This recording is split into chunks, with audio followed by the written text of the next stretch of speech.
Clerics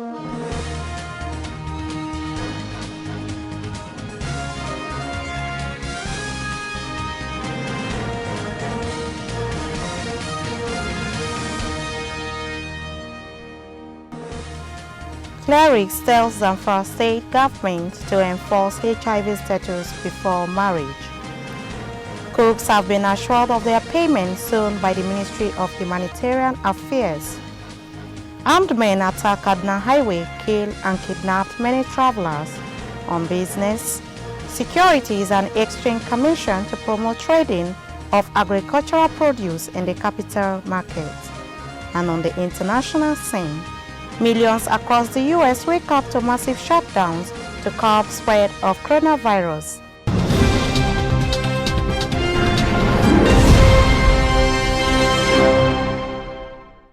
Hello viewers, welcome to Standard Voice Television News. I am Musa Joy Unyoda. Islamic schools in Zamfara State have appealed to the state government to enforce law that would compel any couple wishing to get married to present HIV test certificates. Speaking during a one-day seminar for Islamic preachers organized by the Joint Youth Islamic Organizations in Gusau, the participant lamented the increasing cases of HIV and urged the state government to make it mandatory for any couple wishing to get married to go for the test. One of the participants, Malam Ahmed Kanuma, stressed that it was religiously permitted for both the man and the woman to know the health status of each other before getting married. The Ministry of Humanitarian Affairs, Disaster Management and Social Development has assured cooks engaged in the National Homegrown School Feeding Program whose payments were delayed due to a change in payment platform will soon be paid. Reacting to complaints of delayed payments by cooks in some states of the Federation, including Zamfara, the Minister of Humanitarian Affairs, Disaster Management and Social Development, Hajia Umar Farouk, said that the delayed payment arose from migrating the payment process from remitter to the Government Integrated Financial Management Information System. The minister explained further in a press release that the Government Integrated Financial Management Information System is an IT-based system being implemented by the federal government to enhance accountability and transparency in public financial management. The minister noted that the aggregators in the program have been paid along with the cooks that were captured by the National Bureau of Statistics, while payment is outstanding for cooks that were not captured by the NBS. Suspected bandits over the weekend attacked travelers on the Birnin-Gwari-Kaduna Highway, killing, kidnapping and injuring travelers. The attacks took place on Saturday evening and on Sunday evening. Some of the kidnapped victims of the Saturday attack were said to be students who were on their way back to Birnin-Gwari from Kaduna after writing the university matriculation examination. According to witnesses, one of the victims killed by the bandits was Ibrahim Idris, the driver of a former House of Representatives member Adamu Shikarau. Mr. Idris boarded the same commercial vehicles as the kidnapped student, his relatives said, adding that a fourth person, a little girl, was also kidnapped. Mr. Idris' relative Abubakar Garuba confirmed the incident to Premium Times via telephone. He said two of the kidnapped students were young men, while the third was a young woman, all heading to Birnin-Gwari. He saw the bandits return to the highway on Sunday evening at about 4 p.m. and kill 3 other persons. He said an unconfirmed number of people were also kidnapped in the second attack. When contacted, the police public relations officer in Kaduna State, Mohammed Jalige, only confirmed the Saturday attack, while the police is still trying to get the exact figures. Birnin-Gwari has witnessed frequent attacks from bandits in recent years, despite the high security presence in the area. Bandits are regularly suspected in the attacks, but occasional skirmishes between warring villages have also been reported. It is not clear whether the attackers came from within the state or from neighboring Katsina or Zamfara, where hundreds have been killed by rampaging armed bandits. President Muhammadu Buhari in 2019 ordered a ban on mining activities in Zamfara State after Nigerians held a protest in Abuja to condemn his seeming helplessness amidst a gloomy security situation that has prevailed for several years. The Inspector General of Police, Mohammed Adamu, stated then that the government gave the mining directive because it observed a relationship between banditry and illegal mining in the state. Earlier in November 2017, the president reacted to a similar outrage about the killings by ordering the creation of a new army battalion for Zamfara state. In order to further secure the area, an army brigade was also moved from Sokoto state to Zamfara, while Sokoto received a new division.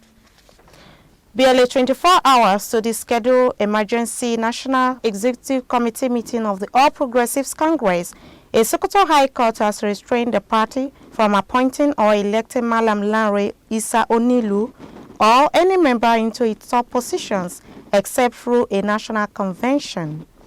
A copy of the court order dated March 13, 2020 was cited by the Punch in Abuja on Monday.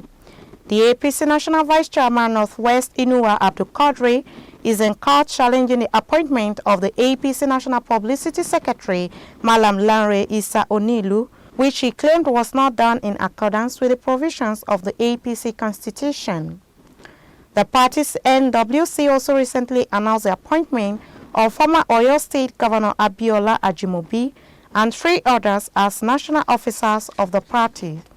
The interim order, which was granted by Mr. Justice Mohammed Mohammed, was in respect to a case instituted by Mr. Abdul Qadri, who is the plaintiff against the APC, Malam Lanre Issa Onilu, and INEC, who are listed as 4th, 2nd, and 3rd defendants. The plaintiff urged the court to order an interim injunction restraining the defendant or any other organ of the 4th defendant from appointing or electing 2nd defendant or any member of the 1st defendant in substantive capacity or whatsoever, save and except through a national convention in accordance with the constitution of the 1st defendant, pending the hearing and determination of motion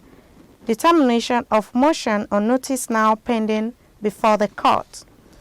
Governor Aminu Waziri Tambuwal of Sokoto State has assured stakeholders of the People's Democratic Party that his administration will adhere strictly to the stipulation of the party on gender affirmation. He stated this while hosting a meeting of the party stakeholders in preparation for the World Congress scheduled to hold today. He gave the assurance that they would respect the position of the party that 30% of positions should be allotted to women during congresses. He said they would encourage women to participate in this process that would give the new leaders and also allow them to provide the leadership needed irrespective of their gender. He expressed confidence that the World Congress of the party in the state would be hitch and rancor-free, as Sokoto people are peace-loving and they also believe that dominion comes from Allah.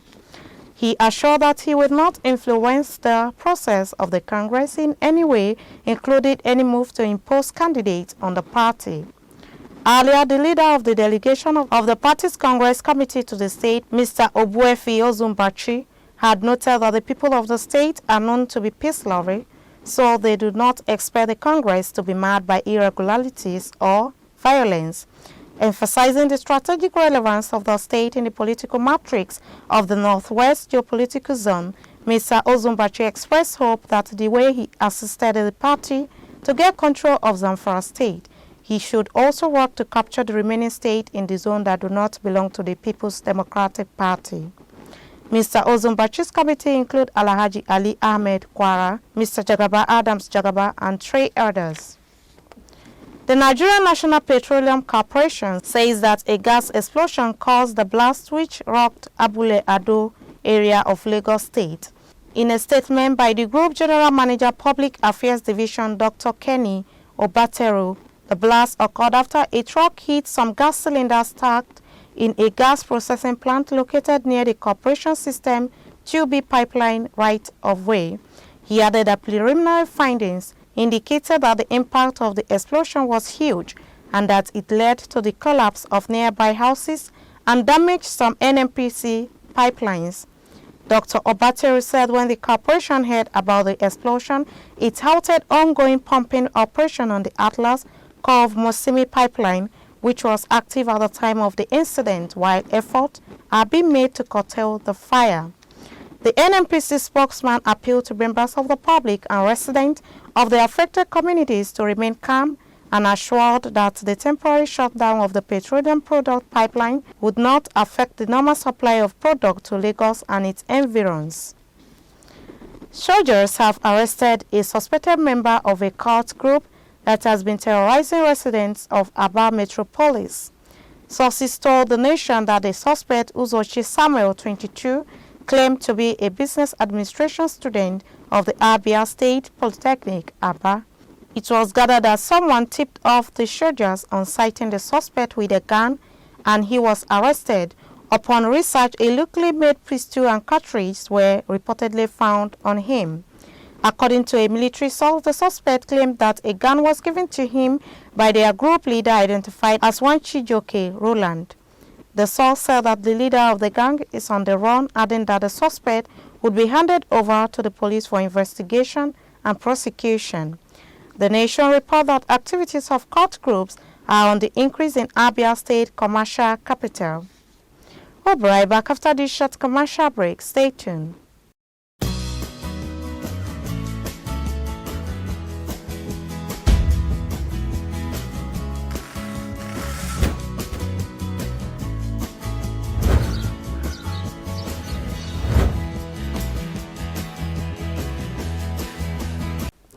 Welcome back on Business. Jemima Samuel has more detail.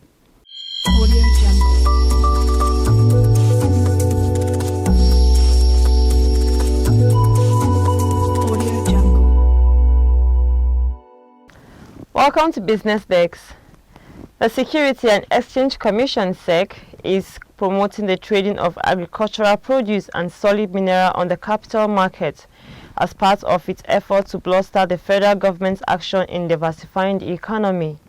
Its acting Director General, Mary Etog, at a briefing in Abuja on the forthcoming International Conference of Nigeria Commodities Market, said agriculture remains an important part of that plan, holding the potential of delivering the country's food security needs, providing jobs and increasing the foreign exchange earnings.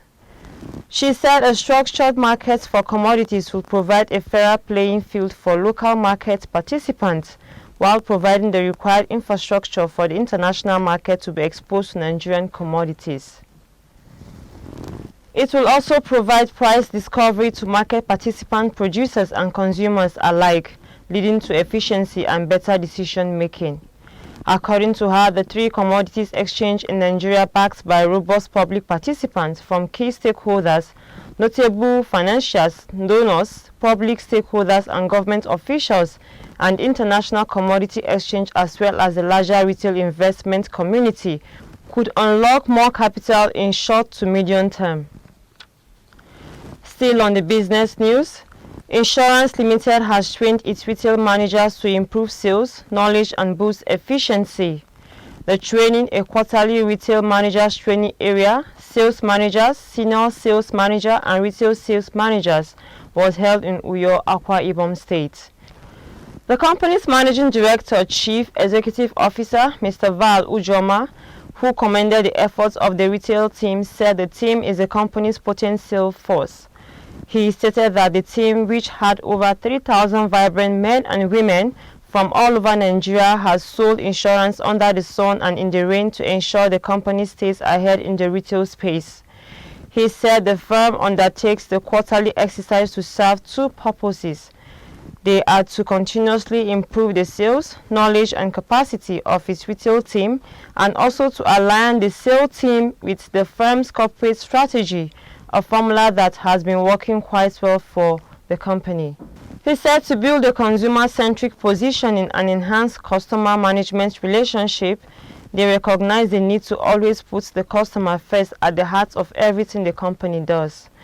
The head marketing and corporate communications, Mrs. Elizabeth Agugo, reaffirmed the company's commitment to providing excellent service to its customers. And that's all we have on Business Desk. I'm Jemima Samuel. And on the international scene,